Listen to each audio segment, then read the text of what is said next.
Você vai fazer o Concurso Nacional Unificado 2025? Então esse vídeo é fundamental para você. O edital já foi publicado e trouxe muitas novidades, mas também trouxe armadilhas que podem colocar em risco a sua vaga.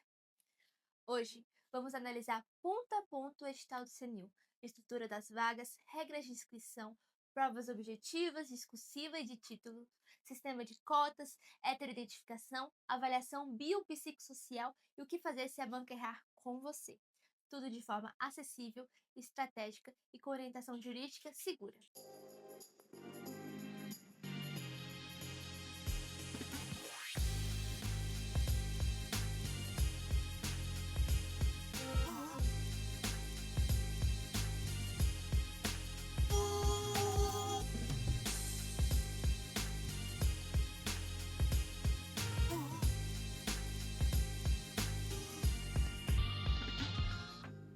Olá, seja muito bem-vindo ao canal Vasconcelos Dias Advogados Associados. Meu nome é Beatriz Vasconcelos, sou advogada e somos especializados na defesa de direitos dos candidatos em concursos públicos.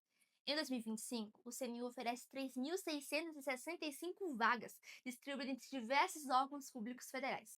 As vagas estão distribuídas em todos os estados da federação e no Distrito Federal, com a possibilidade de lotação em capitais e em cidades do interior, conforme a escolha feita pelo candidato no momento da inscrição.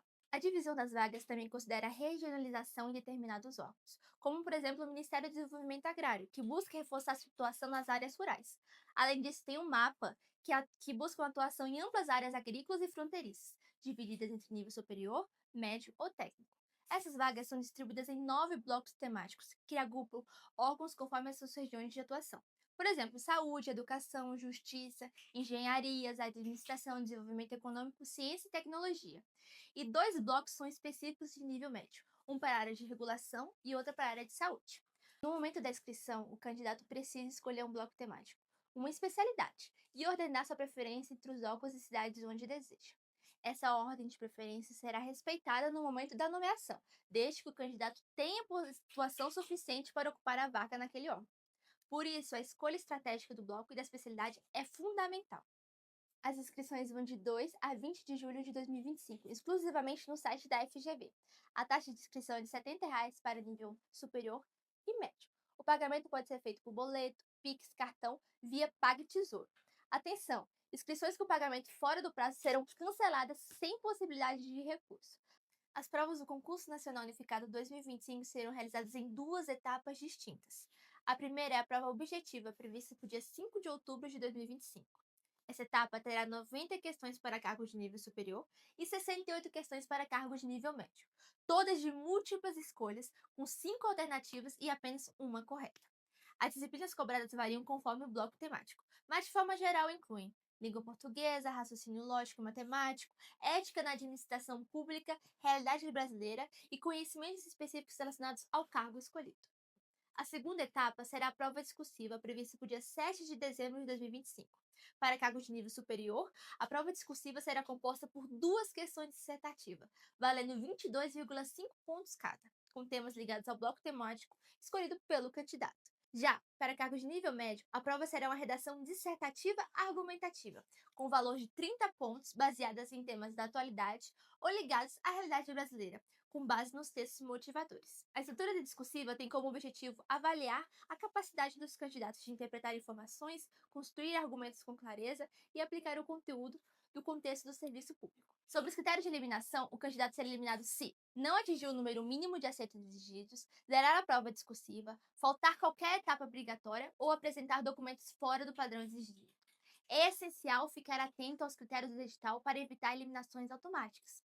Com atenção à prova de títulos, essa etapa é classificatória. Para nível superior, valerá até 5 pontos, e para nível médio, até 2 pontos. São aceitos diplomas em especialização, mestrado, doutorado e experiência profissional, desde que compatíveis com o cargo e apresentados conforme as exigências do edital. Atenção redobrada! Não enviem os documentos fora do prazo.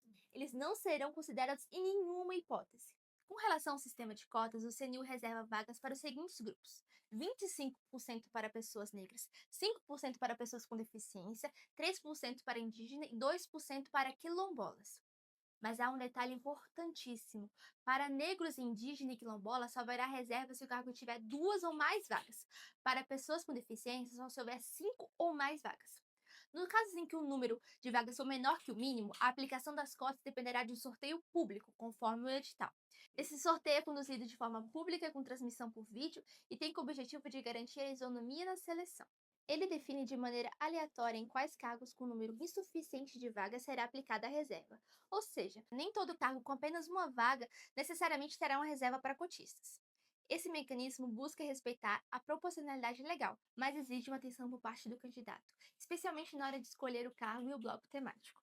Para as vagas reservadas aos candidatos negros, será aplicada a etapa de heteroidentificação, onde é realizada a confirmação da autodeclaração racial dos candidatos negros. Ela é feita pessoalmente, por uma comissão com análise fenotípica, ou seja, com características físicas visíveis. Essa análise é filmada e o parecer precisa ser fundamentado. Se o candidato não comparecer, se recusar a ser filmado ou for indeferido, ele perde a vaga nas cotas, mas pode seguir concorrendo na ampla concorrência. Já para as vagas reservadas para candidatos com deficiência, esses precisam apresentar laudo médico atualizado, com CID da deficiência, descrição do tipo de grau e informações sobre as limitações funcionais. A banca pode solicitar complementação ou convocar o candidato para avaliação presencial ou por telemedicina, feita por uma equipe multiprofissional. O indeferimento deve ser motivado. Além da identificação e da avaliação biopsicossocial, o edital também prevê a possibilidade de verificação da autodeclaração para candidatos indígenas e quilombolas. Para candidatos indígenas, será exigida a documentação que comprove o pertencimento étnico e o vínculo com a comunidade, como declaração de liderança indígena, reconhecida pela comunidade, histórico escolar emitido por escola indígena ou com registro de educação diferenciada, ou declaração da FUNAI, atestando o vínculo étnico-cultural. Para candidatos quilombolas, será exigida a autodeclaração de pertencimento étnico, documento emitido por associação representativa da comunidade reconhecida, e, se possível, certificado de reconhecimento emitido pela Fundação Cultural Palmares. Em ambos os casos, a comissão analisará os documentos e poderá solicitar complementações. O indeferimento também deverá ser fundamentado. O objetivo é verificar se o candidato realmente pertence à comunidade que fundamenta o direito das reservas às vagas. Uma pergunta extremamente comum entre os candidatos do concurso é: o que fazer se houver erro da banca examinadora? No caso de erros, é possível apresentar um recurso administrativo que é admitido em todas as etapas do concurso. Mas, se ainda assim o candidato for prejudicado ou eliminado de forma injusta ou sem justificativa válida, também é possível procurar o Poder Judiciário, especialmente nos casos de eliminação indevida nas cotas raciais ou PCD, laudo desconsiderado sem motivação, erro de correção em provas objetivas ou discursiva e pontuação incorreta nas provas de títulos. Há casos concretos em que a justiça garantiu o retorno de candidatos ao certame. Por exemplo, decisões judiciais já anularam eliminações em comissões de identificação feitas sem motivação adequada. Em outros casos, candidatos com laudos válidos foram reintegrados à lista de PCD após parecer técnico, judicial ou perícia médica. Também há precedentes em que a banca foi obrigada a reavaliar a correção de uma prova discursiva quando ficou evidente que a nota não considerou todos os critérios previstos no edital. A atuação jurídica deve sempre respeitar os princípios da legalidade, da ampla defesa e do contraditório. É importante agir com rapidez, reunir provas e buscar orientação especializada antes dos fins dos prazos legais. O CNIL é uma grande oportunidade, mas exige atenção a cada detalhe. Por isso, estude o digital com calma, escolha com estratégia e defenda seus direitos sempre que for necessário. Se este conteúdo te ajudou, inscreva-se no canal, ative as notificações e compartilhe com quem está se preparando para o CNIL 2025. Desejo a você uma excelente prova e que seus direitos sejam plenamente respeitados. Até a próxima!